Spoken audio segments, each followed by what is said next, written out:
오늘 거룩한 주일 온라인 예배로 각자의 자리에서 또 이렇게 예배하게 되었습니다. 우리의 몸들은 각자의 자리에 있고 또 성전과 멀리 있는 듯 하지만 여러분들의 마음은 하나같이 성전에 나와 계신 줄 믿습니다. 오늘 주시는 하나님의 말씀 가슴에 깊이 새기시고 많은 은혜 받는 그런 여러분 다 되시기를 간절히 축원합니다. 저는 대학 때 한국 역사를 전공했고 또 이렇게 전쟁사에 관심이 많이 있었습니다. 전쟁사를 공부하다 보면 우리가 보는 드라마나 이 영화 장면보다 더 드라마틱한 그런 장면들을 많이 보게 됩니다. 오늘 그 중에 한 가지를 소개해 드리도록 하겠습니다. 경기도 북부지방의 양주와 파주를 잇는 고갯길이 하나 있는데요. 그 고갯길을 해유령이라고 합니다. 예전에는요, 그 고개를 개너미 고개라고 불렀습니다. 옛 문헌에 의하면 이 장마철에 이 양주의 민물 개들이 소나기 빗줄기를 따라서 파주로 막 이렇게 넘어가는 모습들이 많이 보였다라는 거예요. 그래서 개들이 넘어다니는 고개라고 해서 개너미 고개. 한자로 개, 해자, 넘을 유자를 써서 해유령이라고 부릅니다. 이 고개에서 임진왜란 때에 첫 전투가 벌어졌습니다. 첫 전투가 아니라 지상전 첫 전투가 벌어졌습니다. 이른바 해유령 전투라고 하는데 한 10년 전까지만 해도 개너미 전투라고 불렀어요. 그런데 어감이 좋지 않았는지 최근에는 해유령 전투라고 바꿔서 부릅니다. 때는 1592년 임진왜란 초기의 일입니다. 전혀 준비가 안 된 상태에서 이 막강한 그 일본 군대를 맞았습니다. 그러니 조선 육군은 싸우는 족족 패배하는 거예요. 싸우기만 하면 지고 도망가고 후퇴에 후퇴를 거듭했습니다. 그러다가 처음으로 승리를 거두게 된 곳이 바로 이 해유령입니다. 그 승리의 주역은 이 부원수 신각이라는 장군이었습니다. 처음에는 이 신각 장군은 이 도원수 밑에서 상관 밑에서 한강을 방어하는 그런 전투를 치르게 되죠. 그런데 전쟁을 전혀 모르는 이 상관이 제대로 싸워보지도 않고 먼저 도망을 가버리는 바람에 병사들이 뿔뿔이 흩어지는 그런 수모를 겪었습니다. 그래도 이 신각 장군은 이 남은 병사들을 수습해서 이 해유령 고개에서 소규모의 일본 군대와 맞서 싸워서 승리하게 됩니다. 그래서 임진왜란 최초의 지상전 승리가 바로 이 개너미 전투, 해유령 전투입니다. 뭐 그렇게 영향력 있는 전투도 아니고 규모도 아주 작은 전투였어요. 하지만 그 전투 승리의 의미가 굉장했습니다. 왜냐하면 육지에서 처음으로 이겨봤다라는 거예요. 바다에서는 이순신 장군이 계속 벌써부터 이기고 있었지만 육지에서는 그때까지 한 번도 못 이기고 있었습니다. 그래서 유언비어가 막 퍼지고 있었어요. 일본 군대는 무적의 불패 군대고 마귀들 같고 절대 이길 수 없다. 이런 절망적인 소문이 막 퍼지고 있던 때였어요. 그러다가 여기서 첫 승리를 거둔 겁니다. 얼마나 감격적이고 또 이 소망의 복음이 되겠습니까? 지기만 하던 조선 육군에게 정말 소망의 복음 아니겠습니까? 우리 육군도 이길 수 있다라는 희망을 준 그런 전투였던 것이죠. 자, 그래서 이 승리의 소식, 복음을 임금에게 전해야 되겠는데 그런데 임금이 피난 중이라서 어디쯤에 있는지 알 수가 없는 거예요. 그래서 그 승전보가 많이 지체되고 맙니다. 그 사이에 어떤 일이 벌어졌을까요? 한강 방어를 포기하고 도망쳤던 이 신각 장군의 상관이 자기 책임을 회피하고자 거짓 보고를 임금에게 올립니다. 나는 싸우려고 했는데 내 밑에 저 신각이 말을 안 들어서 내가 싸움에 지고 후퇴할 수밖에 없었다 이렇게 참소를 올린 거예요. 이런 보고를 받은 이 선조 임금이 대노합니다. 전시 군유를 엄격하게 세운답시고 당장 이 신각을 처형하라. 이 처형 집행관을 내려보낸 거예요. 정말 기가 막히죠.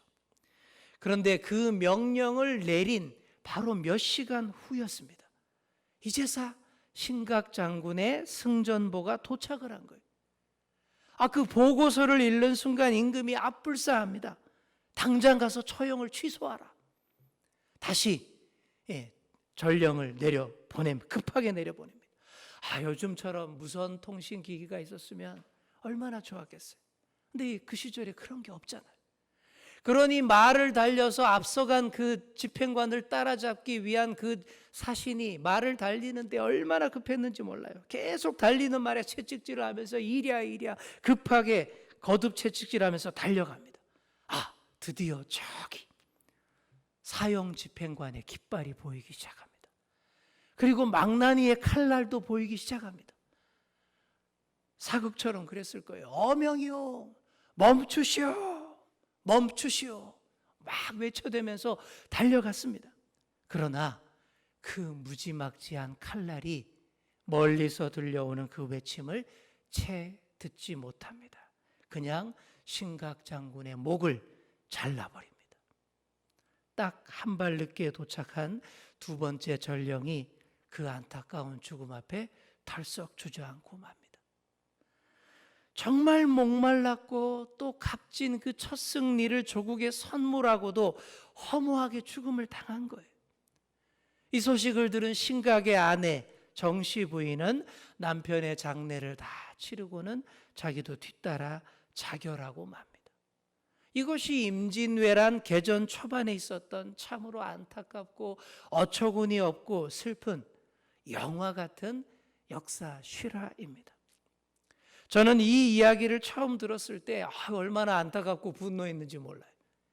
참소하고 모략을 일삼는 그런 무리배들에 대한 그 증오가 막 끌어올랐습니다. 또 승전보가 지체되지 않고 잘 전달되었더라면, 또 사형을 멈추라는 그 어명이 조금만 더 빨리 전달되었더라면 하는 그런, 지금 제가 해봤자 아무 소용도 없는 생각도 많이 했었습니다. 오늘 본문 말씀 시편 70편이 바로 이 이야기를 생각나게 합니다. 70편 시편의 시작과 끝부분을 보십시오. 1절에 보시면 속히 나를 도우소서 이렇게 되어 있어요. 그리고 끝부분인 5절 끝부분을 보시면 여호와여 지체하지 마소서 이렇게 되어 있습니다. 그러니까 급하다라는 거예요. 절박하다라는 거예요. 지체하지 마시고 지금 바로 오셔서 우리를 구원해 주십시오 라는 그런 기도의 시입니다. 이 메시지, 이 시편을 세 글자로 요약하면 여러분들이 잘 아시는 말, 호산나입니다. 호산나가 그런 뜻이에요. 주님, 지금도 이미 늦었습니다. 지체치 마시고 바로 오셔서 지금 도와주세요. 지금 오셔서 구원해 주세요. 이게 바로 호산나입니다. 다윗이 지은 시편 70편이 딱 그 분위기입니다. 곧 죽음의 칼날이 떨어질 판인데 머뭇거리며 지체할 수 있겠느냐라는 것입니다. 그래서 시작부터 절박합니다. 하나님이여 나를 건지소서, 여호와여 속히 나를 도우소서. 한눈에 봐도 절박해 보입니다. 그래서 이 시편 70편은 이 비탄시로 분류를 합니다. 비탄시. 그런데 이 시는 다른 비탄시들과는 조금 다릅니다. 보통 비탄시라고 하면 구조가 다 이렇게 되어 있어요. 제일 먼저 어려운 현실에 대한 탄식이 쫙 나옵니다. 그리고 두 번째로 구원해 달라라는 간구가 두 번째로 나오고, 마지막 세 번째로 구원해 주실 것을 믿으며 구원의 하나님을 찬양하는 그런 구조로 되어 있습니다. 비탄시가 다 그래요. 그래서 처음에 탄식, 간구, 찬양, 이 세 단계입니다. 그런데 오늘 이 70편을 보시면 처음부터 끝까지 탄식과 탄원으로만 되어 있습니다. 이게 뭔 얘기예요? 그만큼 절박하다, 급하다라는 그런 얘기입니다.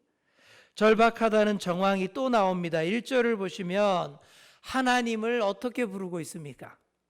보통 하나님이라고 부르든지 여호와여 라고 부르든지 둘 중에 하나로만 부르는 것이 일반적이에요. 성경에 보시면 그게 일반적입니다. 그런데 여기 보시면 하나님이요, 여호와요, 둘 다 불러요.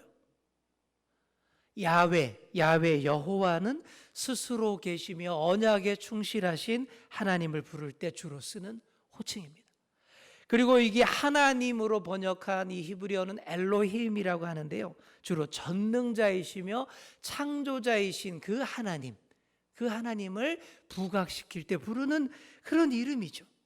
그런데 오늘 본문처럼 야훼시여 엘로힘이여 하고 두 가지 이름을 다 부른다라고 생각해 보십시오.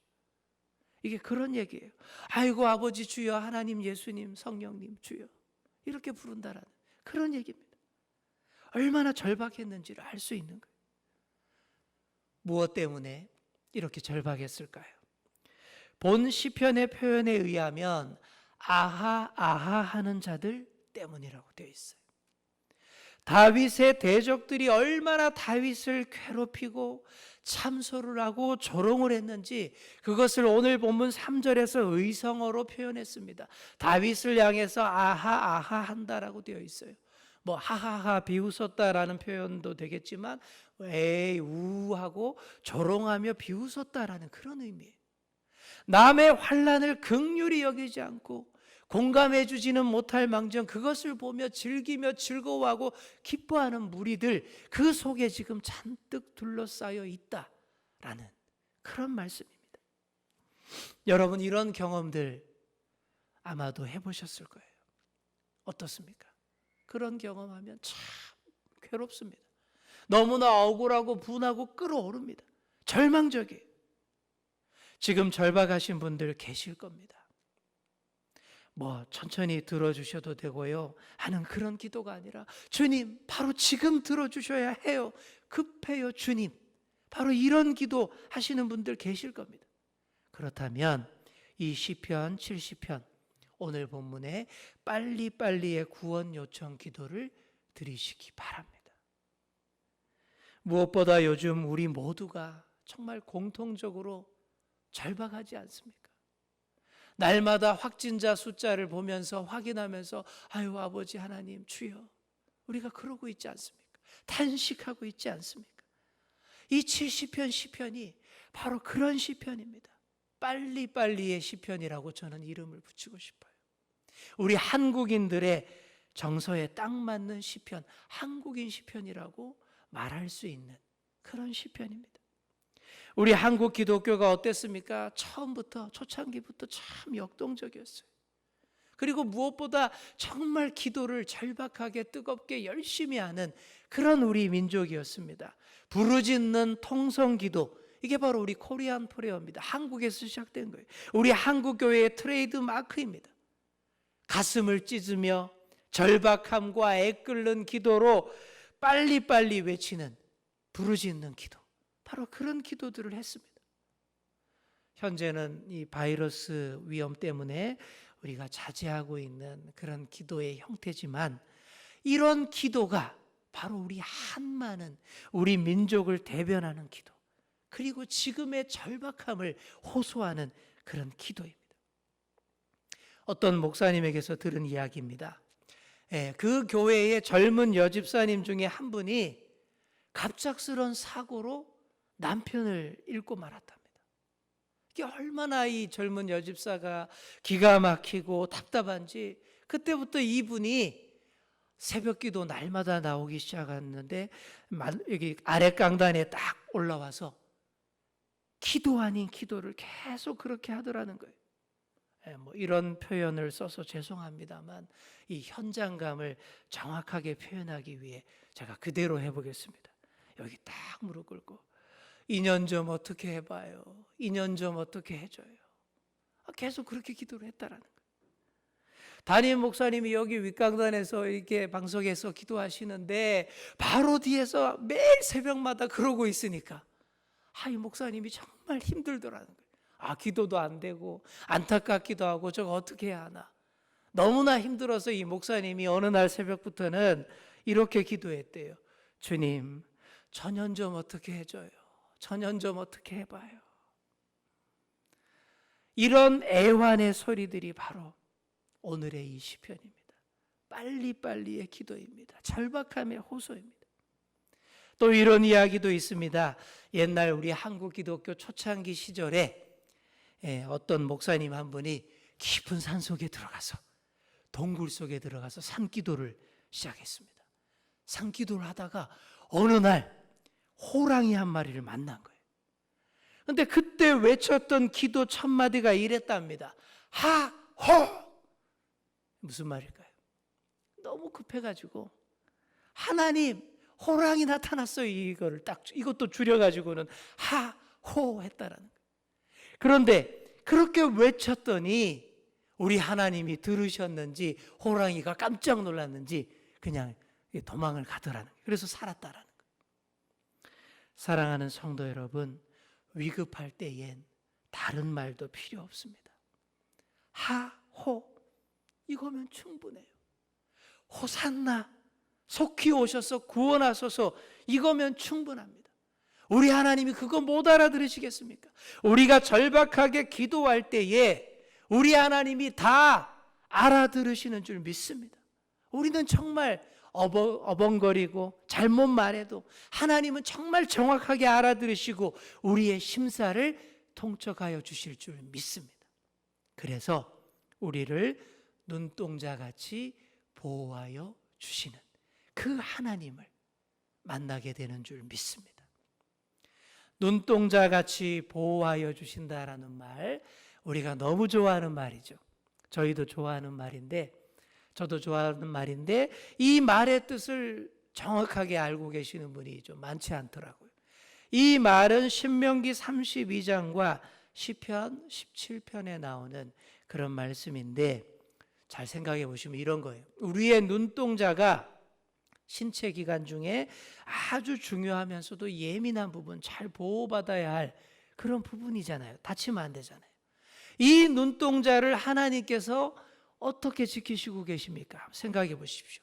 1차로 이 단단한 두개골 안에 눈이 딱 자리 잡고 있어요. 1차 보호막이죠. 그리고 이마에 눈썹이 이렇게 쫙 1차 진을 딱 치고 있습니다. 그래서 비를 맞거나 땀방울이 흘러내리는 것을 딱 걸러주는 1차 방어선. 그러니 막 눈썹 싹 다 밀고 문신하고 이러면 좀 안 될 것 같다라는 생각이 듭니다. 또 눈두덩이로 덮여서 보호하고 있어요. 그리고 아래 위 속눈썹이 철통같이 둘러싸고 있습니다. 여러분, 그뿐이 아니에요. 자율신경작용이 있어서 외부 자극이 조금만 이렇게 탁 다가와도 어떻게 합니까? 재빨리 눈을 싹 감아버리잖아요. 이 엄청난 반응이죠. 눈 깜빡하는 게 정말 0.001초 안에 그냥 싹 보호합니다. 그리고 그것도 부족해서 우리의 듬직한 두 손이 이렇게 딱 저절로 이것도 올라와요. 설령 이물질이 침입했다 하더라도 재빨리 눈물을 만들어서 씻어서 밖으로 몰아내지 않습니까? 이렇게 2중, 3중, 4중으로 완벽 방어로 눈동자를 지켜주는 시스템이 되어 있습니다. 여러분, 이게 바로 눈동자같이 지켜준다라는 말의 의미입니다. 우리 하나님께서 우리를 이렇게 눈동자같이 지켜주시는 줄 믿습니다. 여러분, 이렇게 눈동자같이 지켜주시면 어느 누가 감히 어찌할 수 있겠습니까? 우리가 탄식하며 절박하게 기도할 때에 우리 대적들은 다 자기 수치에 빠지고 뒤로 물러가서 수모를 당하게 됩니다. 그래서 주님을 찾는 자들이 주를 인하여 기뻐하게 됩니다. 4절 말씀이 그런 얘기를 하고 있습니다. 우리 4절 말씀을 우리 다 함께 읽겠습니다. 시작. 주를 찾는 모든 자들이 주로 말미암아 기뻐하고 즐거워하게 하시며 주의 구원을 사랑하는 자들이 항상 말하기를 하나님은 위대하시다 하게 하옵소서. 아멘. 사랑하는 성도 여러분, 다윗이 바라는 것이 이것입니다. 4절 말씀 보시면 주로 말미암아 기뻐한다라고 나오죠. 다윗이 바라는 것, 주로 말미암아 기뻐하는 것입니다. 주로 말미암아 기뻐한다라는 것은 결코 일시적인 찰나적인 쾌락과 즐거움이 아닙니다. 잠시 있다 없어지는 그런 기쁨이 아닙니다. 기쁨의 원천이신 하나님과 교통함으로써 얻게 되는 영원한 기쁨입니다. 그래서 위대하신 하나님을 늘 찬양하게 되는 것입니다. 사랑하는 성도 여러분, 여러분이 그 기쁨의 주인공들 다 될 수 있기를 간절히 축원합니다. 진정한 최후 승리자들 다 될 수 있기를 소망합니다. 임진왜란 지상전 첫 승의 주인공 신각장군을 참소했던 그 불의한 자들은 영원히 역사를 배우는 자들에게 두고두고 부끄러운 이름으로 기억되고 있습니다. 그러나 신각장군은 지금도 추모를 받고 그 기념비가 양주 해유령을 찾는 이들에게 그런 기막힌 사연을 들려주고 있습니다. 불의는 반드시 역사 속에서 영원히 망하고 정의는 살아서 의로운 자들이 최후 승리자로 기억된다라는 그런 메시지입니다. 2년 전 어떻게 해봐요 했던 그 젊은 여집사님도 1년 안에 주님의 방법으로 기도의 응답 받고 회복되고 감사의 간증을 하게 되었다라고 말합니다. 눈앞에서 어슬렁거리던 호랑이도 단 2마디 기도 소리에 물러가게 되는 줄 믿습니다. 중요한 것은 이것입니다. 힘들면 힘들다고 하라라는 것입니다. 우리 한번 따라해 보겠습니다. 힘들면 힘들다고 합시다. 오늘날 너무나 많은 분들이 그 알량한 자존심 때문에 혹은 자기 신앙을 막 이렇게 과대 포장해서 힘든데도 이 악물고 안 힘든 척 억지 미소를 짓는 그런 경우들 많이 봅니다. 여러분, 그러면 표정이 더 이상해져요. 그러면 더 힘들어집니다. 많이 아플 때에 많이 아프다고 하시기 바랍니다. 많이 급할 때에 많이 급하다고 하시기 바랍니다.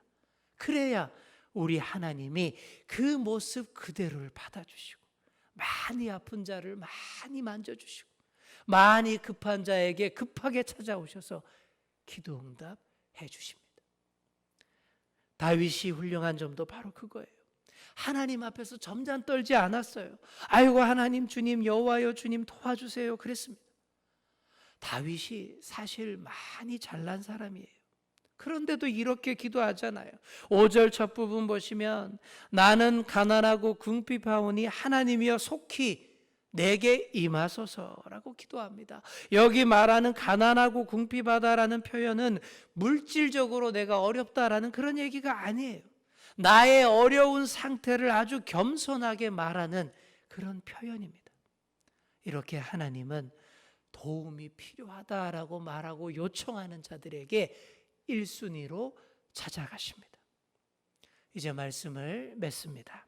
사랑하는 성도 여러분, 바로 지금 도움이 필요하다고 아버지께 요청하시기 바랍니다. 힘들면 힘들다고 말하시기 바랍니다. 점잖 떨 것 없어요. 나는 가난하고 궁핍하오니 위대하신 아버지께서 지금 오셔서 도와주십시오 라고, 주님 지체하지 마시고 지금 바로 오셔서 구원하십시오 라고 그렇게 부르짖는 여러분 되시기 바랍니다. 그렇게 기도할 때에 주님께서 지체치 않으시고 우리의 절박한 현실 가운데 찾아오시고 우리의 절박함을 해결해 주시기 위해 급하게 오시는 줄 믿습니다. 그렇게 급하게 응답받는 저와 여러분 다 되시고, 그렇게 절박하게 급하게 응답받는 우리 대한민국, 우리 한국교회, 우리 모두가 될 수 있기를 간절히 축원합니다.